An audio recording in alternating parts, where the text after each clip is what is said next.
दोस्तों आइए जानते हैं निर्जला एकादशी के बारे में। एकादशी व्रत खंडित ना हो और आपको व्रत का फल मिले, इसके लिए इन बातों को ध्यान में रखें। हिंदू पंचांग के अनुसार वृष और मिथुन संक्रांति के बीच ज्येष्ठ मास की शुक्ल पक्ष की एकादशी निर्जला एकादशी कहलाती है। हिंदू धर्म में विशेष महत्व वाले निर्जला एकादशी का व्रत 6 जून को रखा जाएगा। हिंदू पंचांग के अनुसार वृष और मिथुन संक्रांति के बीच ज्येष्ठ मास की शुक्ल पक्ष की एकादशी निर्जला एकादशी कहलाती है। हिंदू धर्म में विशेष महत्व वाले निर्जला एकादशी का व्रत 6 जून को रखा जाएगा। यह व्रत मानसिक एवं शारीरिक स्वास्थ्य के नजरिए से भी अति महत्वपूर्ण है। हिंदू पंचांग के अनुसार ज्येष्ठ मास के शुक्ल पक्ष की एकादशी तिथि 6 जून शुक्रवार को रात 2:15 पर शुरू होगी। वहीं इस तिथि का समापन अगले दिन यानी 7 जून शनिवार को सुबह 4:47 पर समाप्त होगी। वहीं इस तिथि का समापन अगले दिन यानी 7 जून शनिवार को सुबह 4:47 पर होगा। निर्जला एकादशी में किन नियमों का किया जाएगा पालन? एकादशी का व्रत भगवान विष्णु की आराधना को समर्पित है। इस एकादशी का व्रत करके श्रद्धा और सामर्थ्य के अनुसार दान करना चाहिए। इस दिन विधि पूर्वक जल कलश का दान करने वालों को पूरे साल की एकादशियों का फल मिलता है।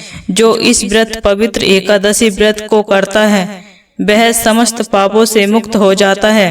विशिष्ट नियम: इस विशेष एकादशी के पूजन का विशिष्ट नियम भी है जिसका अनुपालन बहुत जरूरी होता है।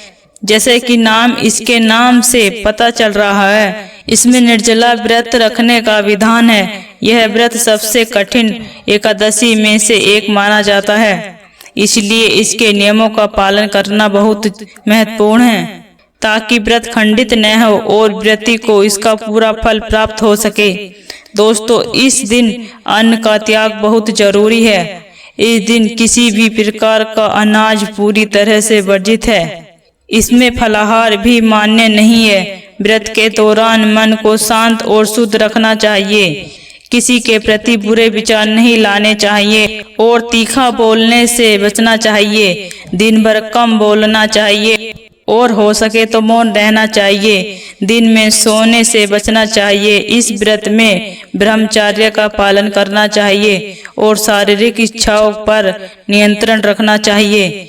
इस दिन भगवान विष्णु की पूजा अर्चना, भजन कीर्तन और कथा सुनना चाहिए। इसके साथ ही इस तिथि पर रात को जागरण करना भी शुभ माना जाता है। द्वादशी के दिन सूर्योदय के बाद व्रत का पारण किया जाता है, लेकिन पारण से पहले जरूरतमंदों को दान दक्षिणा देना और पूजा करना बहुत जरूरी होता है। व्रत के दौरान क्रोध और लोभ जैसे नकारात्मक विचारों से दूर रहना चाहिए। सबसे जरूरी और अनिवार्य है, अन्यथा व्रत का लाभ नहीं मिलता। विधि पूर्वक व्रत करने का विधान: श्रद्धालु प्रातः काल सूर्योदय के समय स्नान के बाद विष्णु भगवान की पूजा अर्चना कर निर्जला एकादशी व्रत करने का संकल्प लें। पंडित धर्मेंद्र झा ने बताया कि साधक और श्रद्धालु के लिए यह आवश्यक है कि वह पवित्रीकरण के लिए आचमन के लिए जल के अतिरिक्त अगले दिन सूर्योदय तक जल की बूंद तक ग्रहण न करें एवं अन्न व फलाहार का भी त्याग करें। इसके बाद अगले दिन द्वादशी तिथि में स्नान के बाद पुनः विष्णु पूजन कर किसी विप्र को जल से भरा कलश व थयोची दक्षिणा भेंट करने के बाद ही अन्न जल ग्रहण कर पारण करें। आइए जानते हैं निर्जला एकादशी महत्व। इसे निर्जला एकादशी या भीमसेन एकादशी भी कहा जाता है। शास्त्रों अनुसार ऐसी मान्यता है कि केवल निर्जला एकादशी व्रत करने मात्र से वर्ष भर की सभी 24 एकादशी व्रतों का पुण्य फल प्राप्त होता है।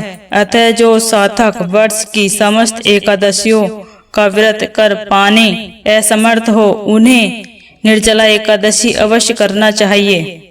निर्जला यानी एक व्रत बिना जल ग्रहण किए और उपवास रखकर किया जाता है, इसलिए यह व्रत कठिन तप और साधना के समान महत्व रखता है। दोस्तों, इसी तरह की जानकारी पाने के लिए इस चैनल को सब्सक्राइब करें और वीडियो को लाइक करें।